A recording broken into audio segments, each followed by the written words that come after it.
দিন থেকেই বেশ গরম পড়েছে আর টুকটাক বৃষ্টিও দেখা যাচ্ছে। বাট আজকে সন্ধ্যার পর ঝুম বৃষ্টি দেখে অন্তরের বিরিয়ানি খেতে ইচ্ছে করলো। তো যেই কথা সেই কাজ, দুজনে চলে গেলাম বিরিয়ানি রান্না করতে। ওর চুলায় বসিয়ে দিলাম বড় একটা হাঁড়ি। একে একে সরিষার তেল, পেঁয়াজ, গোটা মশলা দিয়ে দিলাম। এরপর এগুলোকে ভালোভাবে নাড়তে লাগলাম পেঁয়াজগুলো বাদামি না হওয়া পর্যন্ত। এরপর পেঁয়াজগুলো বাদামি হয়ে এলে একে একে রসুন বাটা, এরপর আদা বাটা দিয়ে মশলাগুলোকে তেলের মধ্যে ভালোভাবে ভেজে নিলাম। বাটা মশলাগুলোকে ভালোভাবে না ভেজে নিলে এর কাঁচা গন্ধ থেকে যায়, তাই তেল ছাড়ার আগ পর্যন্ত বাটা মশলাগুলোকে পেঁয়াজের সাথে ভালোভাবে নেড়েচেড়ে ভেজে নিলাম। তেল মশলার উপরে সুন্দর করে উঠে এসেছে। এরপর 2 প্যাকেট তেহারির মশলা দিয়ে দিলাম এতে, এবং সামান্য পরিমাণ পানি দিয়ে ভালোভাবে নেড়েচেড়ে কষিয়ে নিলাম আগের মশলার সাথে। অন্যদিকে আগে থেকেই আমরা সামান্য পরিমাণ চীনাবাদাম, কাঠবাদাম, কিশমিশ, কাজু বাদাম এবং টক দই দিয়ে একটি পেস্ট তৈরি করে রেখেছিলাম, যা ঢেলে দিলাম এবং আগের মশলার সাথে ভালোভাবে নেড়ে চেড়ে মিশিয়ে দিলাম যাতে বাদামের কাঁচা গন্ধটা না থাকে। সাথে দিয়ে দিলাম অল্প একটু টমেটো সস এবং সম্পূর্ণ মশলাটাকে ভালোভাবে কষিয়ে নিলাম মশলা থেকে তেল ছাড়ার আগ পর্যন্ত। আজকে আমরা বিরিয়ানি রান্না করতে 3 কেজি গরুর মাংস নিয়েছি। পর আগে থেকে ধুয়ে নেওয়া সেই মাংস দিয়ে দিলাম।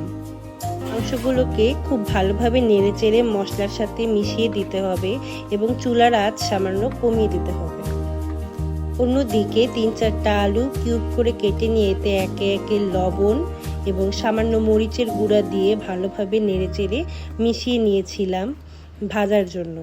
প্যানে সামান্য তেল নিয়ে আলুগুলোকে শ্যালো ফ্রাই করে নিলাম এবং একই তেলে পেঁয়াজগুলোকে বেরেস্তা করে নিলাম, যা পরে কাজে লাগবে। এরপর 3 কেজি গরু মাংসের জন্য আমরা 2 কেজি চাল ব্যবহার করব। ততক্ষণে মাংস সিদ্ধ হয়ে পানি প্রায় শুকিয়ে গিয়েছে, তাই মাংসগুলোকে আমরা আলাদা একটি পাত্রে উঠিয়ে রাখলাম।